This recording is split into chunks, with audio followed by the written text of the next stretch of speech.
Sean Haney here with RealAgriculture.com and Real Ag Radio, Rural Radio 147, Sirius XM. Joining me right now is the President and CEO of CropLife Canada, is Pierre Petelle. Pierre, it's great to chat with you again.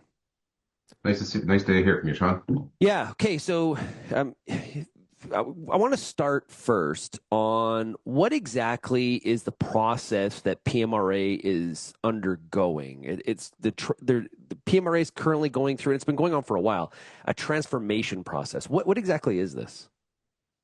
Yeah, so I mean, maybe just for listeners, PMRA is they're the ones who regulate pesticides in Canada. So nothing gets on the shelf until it's been approved and regulated by PMRA. Um, they initiated this transformation agenda actually at the start of the last election, federal election. There was some media noise in Quebec primarily that got the attention of some ministers. And to sort of tamp it down during the election campaign, they promised a bunch of things with PMRA in terms of what they were going to do. And it created this transformation agenda post-election and change in senior leadership at the agency. And they have been forging ahead with this multi-pronged transformation agenda, which touches basically most aspects of how pesticides are approved. Now, is this looking at, how they go about their business, or is this a strategic plan in terms of looking for different outcomes or a different role? Like how transformative is this potentially? What is the outcome here?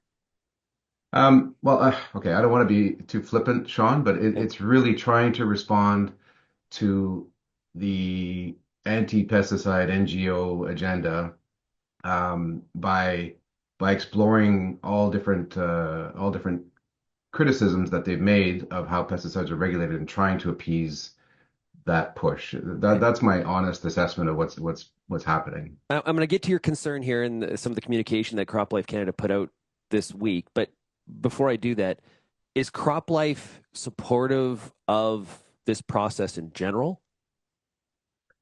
No, there's really nothing in here that would be beneficial to attract registrants, make sure registrants keep bringing new innovations to Canada, and therefore new technologies for growers.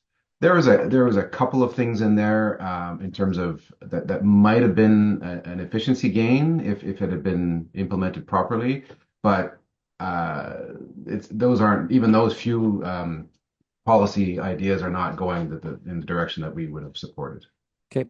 So the communication this week was the PMRA needs to immediately pause transformation related activities. Why send out the release now?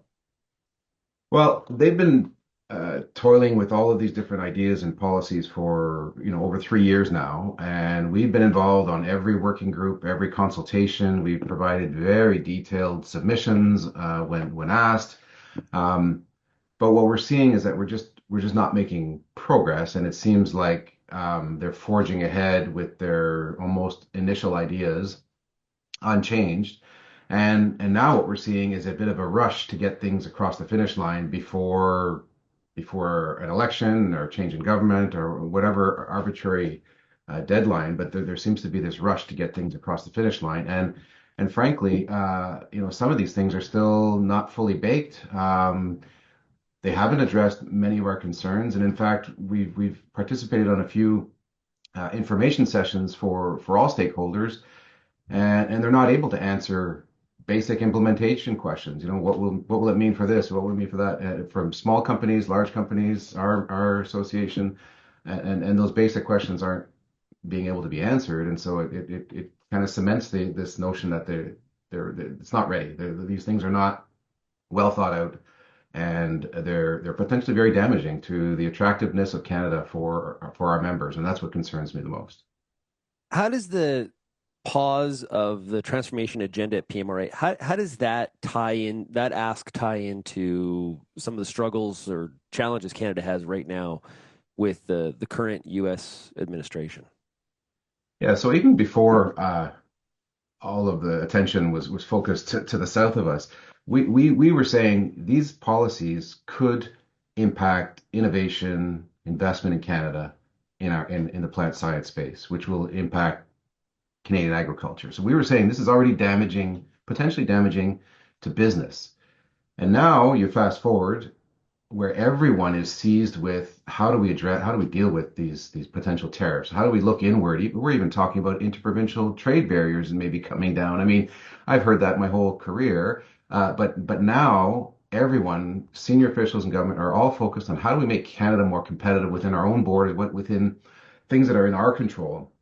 And you're hearing lots of business groups and governments saying, we've got to take down some of these regulatory barriers and burdens on industry to make Canadian business more competitive. And at the same time, you've got the PMRA toiling away as if they're in a soundproof room that have no awareness of what's happening around us with these tariffs and saying, well, we're going to add this, we're going to add this, and extra layers of bureaucracy. Now, from CropLife's perspective, how does this potential direction that you see PMRA going with this process, how does that potentially impact farmers? Well, we've got a president to the south of us that is saying, repatriate business, bring business to the U.S. We've got many companies um, in the agriculture space who basically just have a satellite, very little presence in Canada. There's a very satellite offices in that. But we also have a large number of our members that have a big presence in Canada, technical expertise, R&D, manufacturing facilities, and that serves the farmer. They're able to understand the needs of farmers. They're able to respond when there's an issue, a crop issue. There's technical experts, there's scientists here.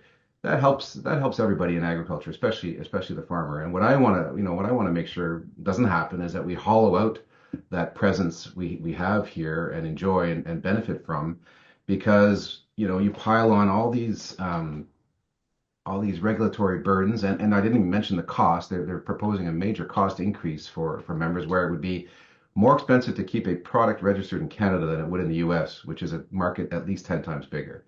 So things like that are all these like disincentives that are potentially pushing companies to maybe change how they do business in Canada or whether they do business in Canada. And that's why we're raising this alarm. Yeah, if farmers do view the PMRA transformation as a negative impact on their farm businesses, we at Real Agri Studies, the market research arm of Real Agriculture, we asked them about that about a year ago. It was before planting in 2024, and they identified this as one of the negative policies that could impact their farming operations.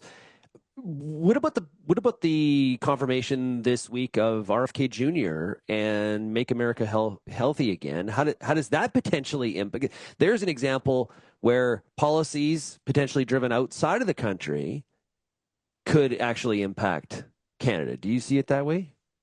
Yeah, maybe just to finish on your last point, the farm groups in at the national level have been extremely supportive as well. They understand the potential negative side of this transformation thing, and so we've had the Grain Growers of Canada and the Canada Grains Council and Canola, all the major farm groups have also raised these issues with the PMRA in terms of the direction they're going.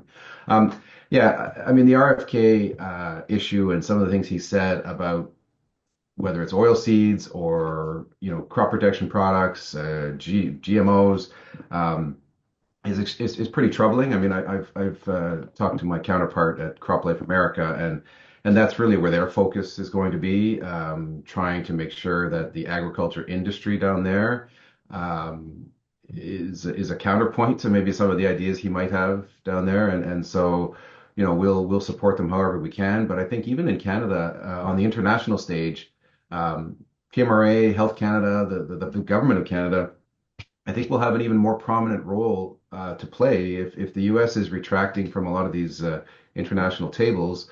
A lot of eyes will be on Canada to sort of be that voice of science and risk-based approach. And I think we've got to get our house in order to make sure that we can do that credibly. I was just going to ask you, are we prepared for that responsibility? Are we, as Canada, ready to step up and take on that kind of a role? Well, that's a good question. I mean, I think the scientific capacity at PMRA, we don't bring into question, and we're always careful to say we're not what we're talking about here is process and bureaucracy and red tape. We're not questioning the scientific capacity of the people who do the reviews. They're top-notch scientists, and we don't begrudge them one bit. So if we, the capacity is there to do that, to play that role on the international stage.